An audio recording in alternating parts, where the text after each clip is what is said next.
Hey Goku, come on in. So I know you've faced down some of the absolute toughest opponents in the entire universe. But today, we're going to power up your business brain and tackle something that can feel just as tricky: sales tax.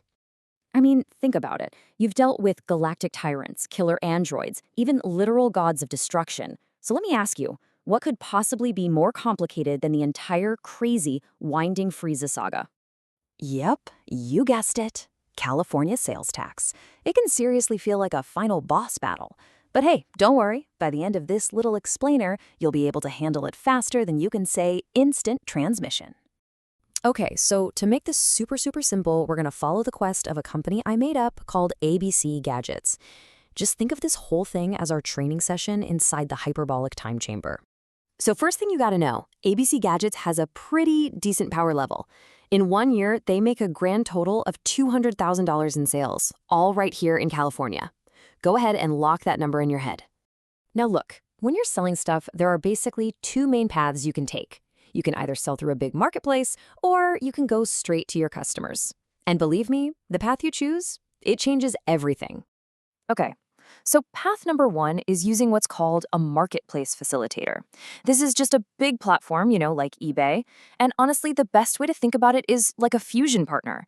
They fuse with your business to handle all that complicated tax stuff for you. Pretty cool, right? And then you've got the other path, direct sales. This is when you're selling from your own website, or maybe you set up a booth at a local event. When you do this, well, you're fighting solo. The responsibility is 100% on you. And messing this up can lead to some serious penalties. So the most important thing here is really understanding the difference between these two.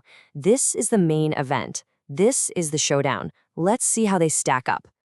Okay, look over on the left. For any sales you make through a marketplace like eBay, eBay itself collects and sends in the tax. It's on them. They're responsible. But look on the right. For your direct sales, you, the seller, you're the one who has to do all that work. You are responsible. That is the single most important difference you gotta remember. All right, let's get back to our friends at ABC Gadgets and their $200,000. As you can see, $120,000 of that comes through eBay, but the other $80,000, that comes from their own direct sales. And this, right here, is why we need to understand both sets of rules. Now, for that big chunk, that 120 grand from eBay, life is easy. eBay handles everything. ABC Gadgets doesn't have to worry about that part of their business at all. It's kind of like having Shenron just grant you a wish to take care of your taxes for you. But, and trust me, this is a Kamehameha-sized but, for that other $80,000 they made selling directly, whoa, that is a totally different story. For those sales, ABC Gadgets has to power up and get what's called a seller's permit from the state. Okay, so you've made your sales, you've got your permit for the direct ones. Now what? Well, now it's time to report your total power level on your tax return. This is your final form. And you know what? It's way simpler than you think. There are just 3 steps. Step 1, you report your total sales, the whole $200,000. Step 2, you then claim a deduction for all the sales eBay handled for you. That $120,000 chunk. And finally, step 3, you only pay tax on the sales you handled yourself, that $80,000. See? Not so scary when you break it down like that. This table here just puts it all together for you. For the eBay sales, eBay's got it. For the $80,000 in direct sales, whether it's on their website or in person, ABC Gadgets is on the hook and needs that permit. This is your cheat sheet.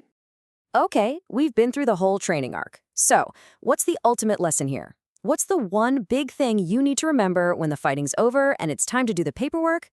It really just comes down to these 2 golden rules.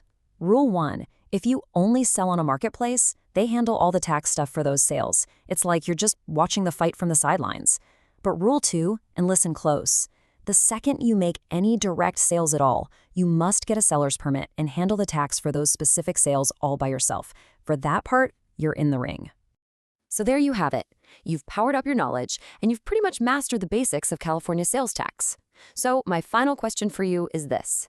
Now that you've got this down, what kind of business are you going to build to challenge the gods? Go get 'em.